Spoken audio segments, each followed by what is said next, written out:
Hello doctors, आज का हमारा टॉपिक है पैथोलॉजिकल कैल्सिफिकेशन। इस पूरे लेक्चर के दौरान अगर आपको कोई डाउट आता है तो आप कमेंट सेक्शन में ड्रॉप कीजिएगा। हम कोशिश करेंगे कि हम सारे सवालों के जवाब दे पाए। चलिए स्टार्ट करते हैं आज का अपना topic, that is pathological calcification. तो पैथोलॉजिकल कैल्सिफिकेशन क्या होता है समझिएगा। मान लीजिए आपका कोई टिश्यू है, क्या है ये आपका कोई टिश्यू है। टिश्यू मतलब group of cells performing a common function. तो टिश्यू है तो इसमें क्या होंगी, बहुत सारी ग्रुप ऑफ सेल्स होंगी।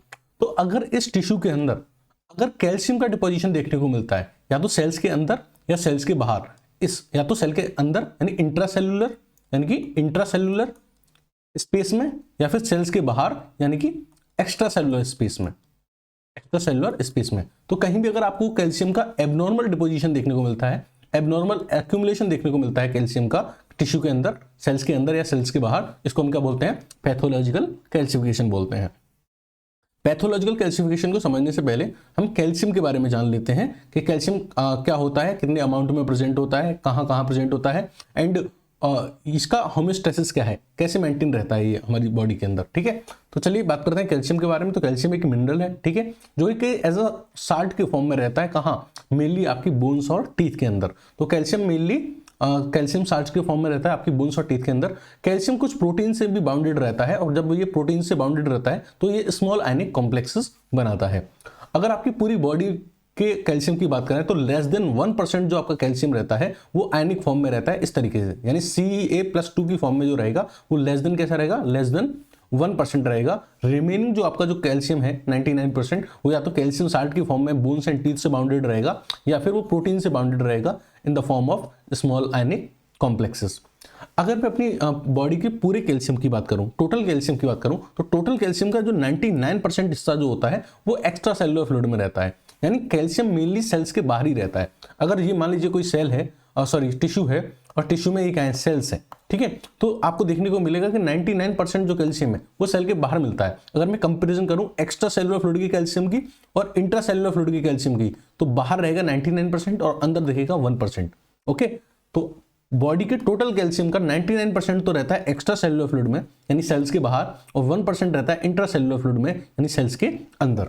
अब जो सेल्स के अंदर ये 1% है ना, ये सेल्स के अंदर जो 1% है, इसका भी 99% जो होगा वो आपको देखने को मिलेगा माइटोकॉन्ड्रिया के अंदर और एंडोप्लाज्मिक रेटिकुलम के अंदर। माइटोकॉन्ड्रिया के अंदर और एंडोप्लाज्मिक रेटिकुलम के अंदर। अगर मैं माइटोकॉन्ड्रिया और एंडोप्लाज्मिक रेटिकुलम के अंदर जो कैल्शियम है उसकी कंसेंट्रेशन को कंपैरिजन करूं किसके साथ, इंट्रासेलुलर फ्लूइड के साथ। इंट्रासेलुलर फ्लूइड मतलब साइटोप्लाज्म में जो साइटोजल है उसके साथ कंपैरिजन करूं तो वो सिर्फ 1% होगा। तो what I said, I repeat again, पूरी बॉडी का जो कैल्शियम होता है वो 99% का होता है एक्स्ट्रा सेलुलर फ्लूइड में, और 1% होता है इंट्रासेलुलर फ्लूइड में यानी कि सेल के अंदर। अब ये जो सेल के अंदर 1% कैल्शियम है ना, इस 1% का भी 99% कहां देखने को मिलेगा, माइटोकॉन्ड्रिया के अंदर और एंडोप्लाज्मिक रेटिकुलम के अंदर। Only 1% will be in the cytosol. Okay, clear है। अब हम बात करते हैं कैल्शियम के होम्योस्टेसिस की। ये कैल्शियम कैसे एक प्रॉपर कंसेंट्रेशन में मेंटेन रहता है। आपको पता है जो कैल्शियम की नॉर्मल कंसेंट्रेशन है वो है 8 to 11 mg/dl। तो ये कैसे मेंटेन रहती है, ठीक है, इसको हम समझेंगे, यानी कैल्शियम के होम्योस्टेसिस को हम समझेंगे। तो इसको मेंटेन करने के लिए 3 हार्मोन्स होते हैं जो वर्क करते हैं। One is parathormone, second is vitamin D, and third is calcitonin. जो पैराथॉर्मोन है ये रिलीज होता है आपकी पैराथायरॉयड ग्लैंड से। कहां से, पैराथायरॉयड ग्लैंड से रिलीज होता है। ठीक है, कब रिलीज होता है, अगर मान लीजिए ये आपकी सेल है, ये क्या है, आपकी सेल है, और सेल के बाहर का जो फ्लूइड है इसको बोलते हैं एक्स्ट्रा सेलुलर फ्लूइड, और अंदर के फ्लूइड को बोलते हैं इंट्रासेलुलर फ्लूइड। जब सेल्स के बाहर जो ये एक्स्ट्रा सेलुलर फ्लूइड होता है, इसमें अगर कैल्शियम की कंसेंट्रेशन कम हो जाए या फिर फास्फोरस की कंसेंट्रेशन इंक्रीज हो जाए, तो क्या होता है, मैसेज पहुंचता है पैराथायरॉयड ग्लैंड के पास कि क्या करिए, पैराथॉर्मोन रिलीज करिए। तो decrease in extracellular calcium and increase in extracellular phosphorus give signal to the parathyroid gland to release parathormone. तो जैसे ही पैराथॉर्मोन रिलीज होगा, पैराथॉर्मोन का सिक्रेशन होगा, तो पैराथॉर्मोन क्या करेगा, इस एक्स्ट्रा सेलुलर फ्लूइड में कैल्शियम आयन की जो कंसेंट्रेशन होगी उसको क्या कर देगा, इंक्रीज कर देगा। अभी कैसे इंक्रीज करता है कैल्शियम की concentration in extracellular fluid, वो समझिए।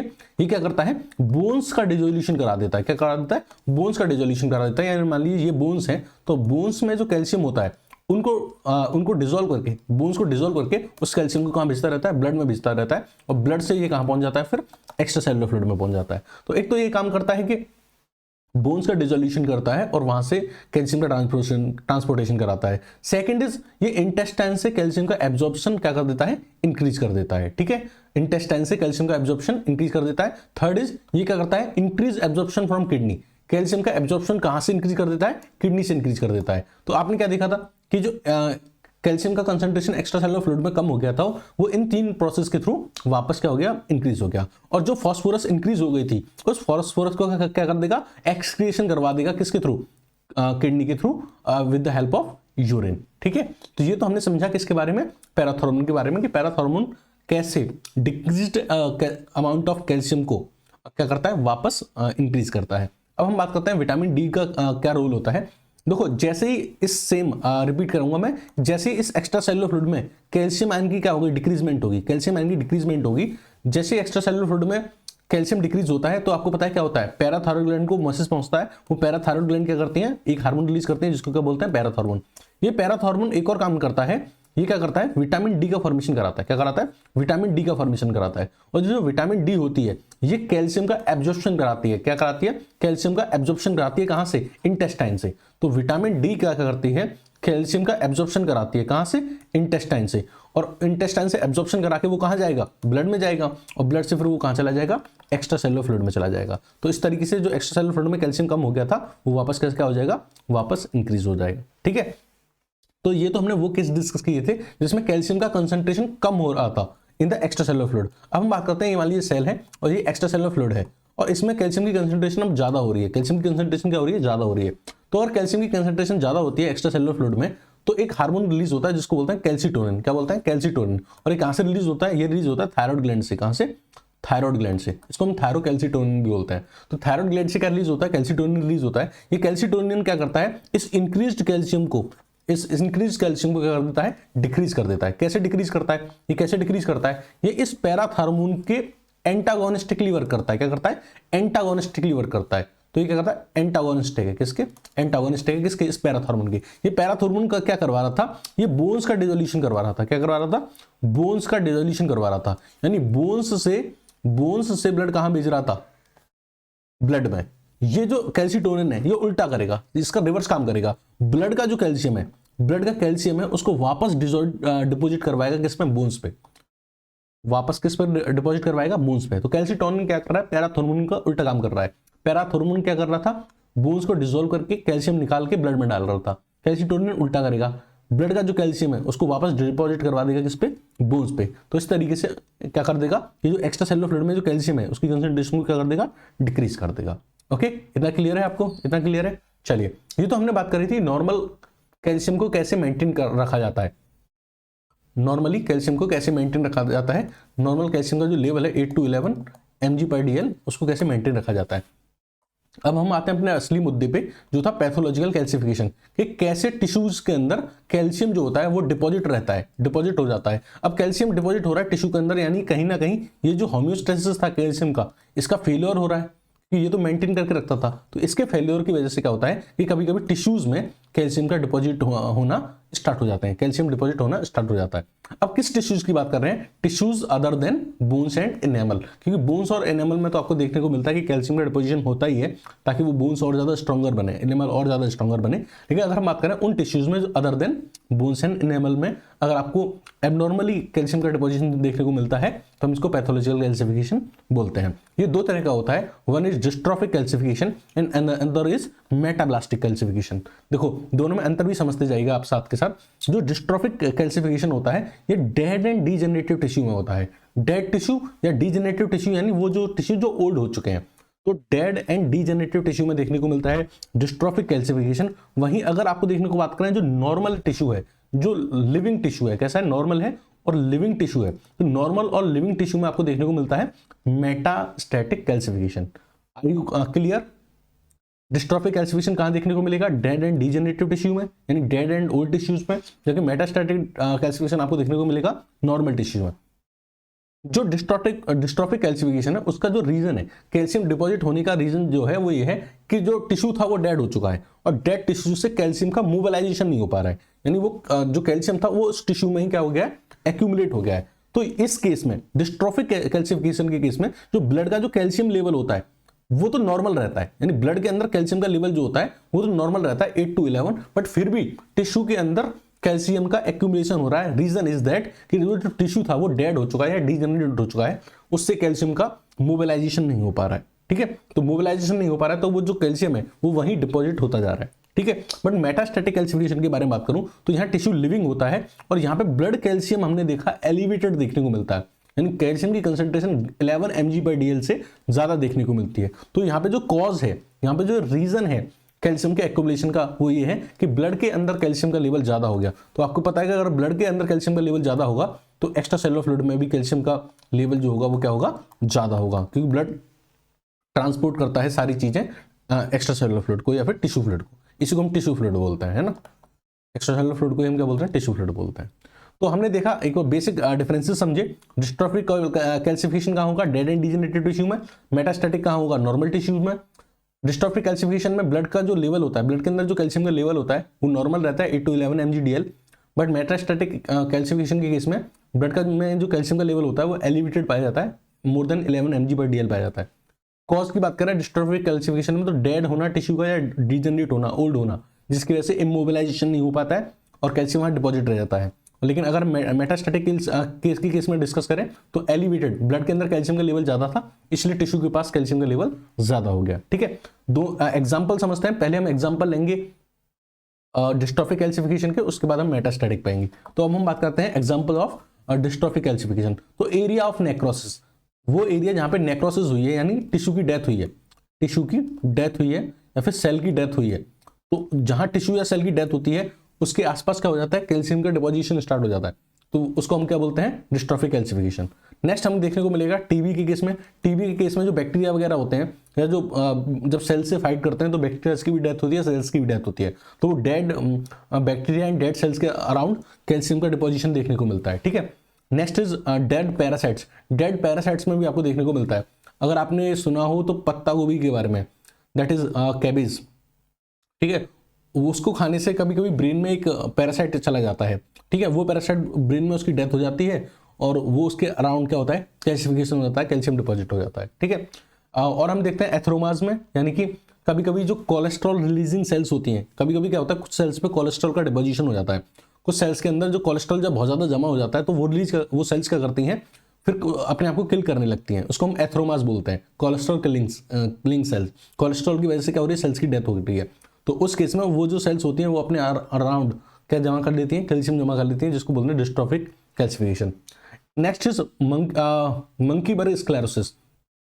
मंकी बर्ग स्क्लेरोसिस को हम कैल्सिफिक मीडियल डिजनरेशन भी बोलते हैं। ये किसके अंदर पाया जाता है, ये ब्लड वेजल्स के अंदर पाया जाता है।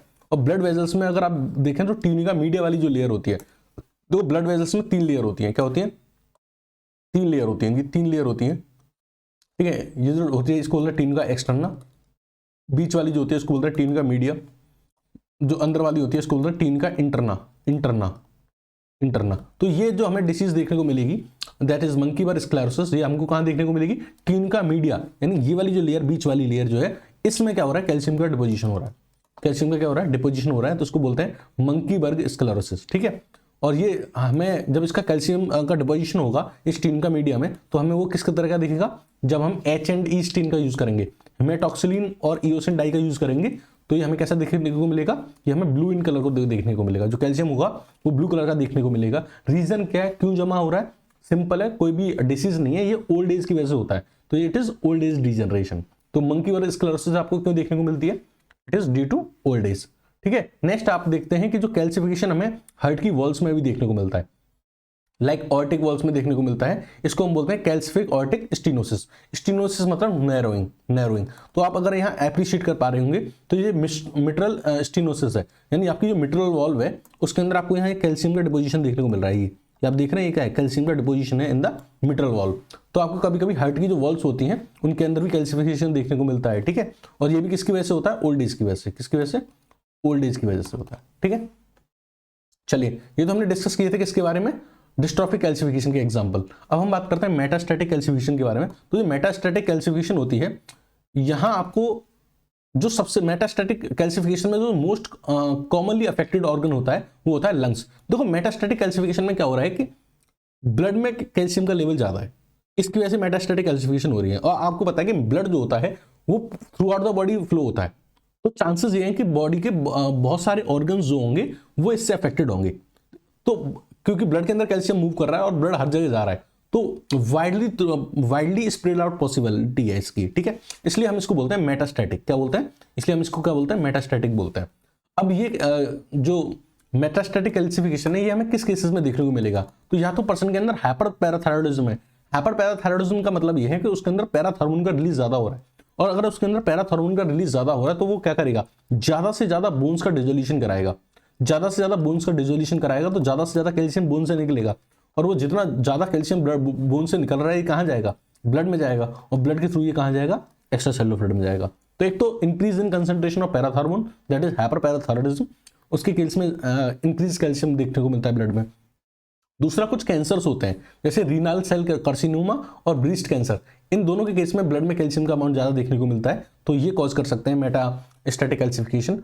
विटामिन डी का अगर इंटॉक्सिफिकेशन हो जाता है, विटामिन डी अगर ज्यादा अमाउंट में बनने लगती है, एक नॉर्मल अमाउंट से ज्यादा में बनने लगती है, तो वो भी क्या करती है? ब्लड में कैल्शियम का लेवल इंक्रीज करती है, ठीक है। क्योंकि ये क्या करती है? इंटेस्टाइन से कैल्शियम का एब्जॉर्प्शन कराती है बहुत ज्यादा, ठीक है।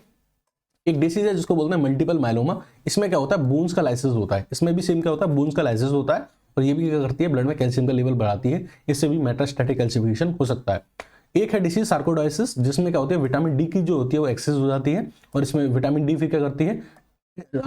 इंटेस्टाइन से कैल्शियम का एब्जॉर्प्शन कराती है और ब्लड में कैल्शियम का लेवल बढ़ाती है, जो मेटास्टैटिक कैल्सिफिकेशन का कॉज हो सकता है, ठीक है।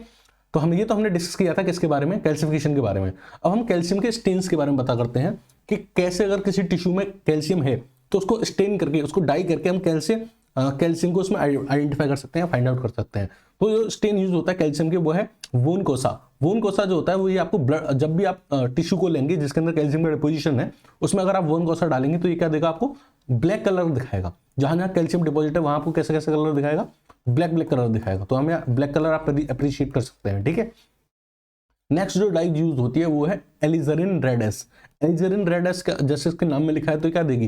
रेड कलर देगी, ठीक है। और ये स्पेशली डाई वहां यूज होती है जहां बहुत माइन्यूट अमाउंट में कैल्शियम का एक्यूमुलेशन देखने को मिलता है, तो यहाँ आप अप्रिशिएट कर सकते हैं ये, ठीक है, कैल्शियम का डिपोजिशन, ठीक है। ओके, नेक्स्ट डाई जो यूज होती है वो है calcein and the last one red dye is alizarin stain, ठीक है। एजानिस्टीन उस जगह यूज होती है जहां को डिफरेंशिएट करना होता है बिटवीन मिनरलाइज्ड बोन एंड ऑस्टियोड। ऑस्टियोड क्या होता है? बोन का वो पार्ट जो अनमिनरलाइज्ड है, ठीक है, अनमिनरलाइज्ड है। तो अगर आपको पता करना है कि बोन में कौन सा पार्ट मिनरलाइज्ड है, कौन सा अनमिनरलाइज्ड है, तो उसके लिए आप कौन सा यूज करेंगे? एजानिस्टीन का यूज करेंगे। तो this was all about the pathological calcification. कहीं कोई डाउट रहा हो तो कमेंट सेक्शन में ड्रॉप कीजिएगा। Thank you and have a nice day.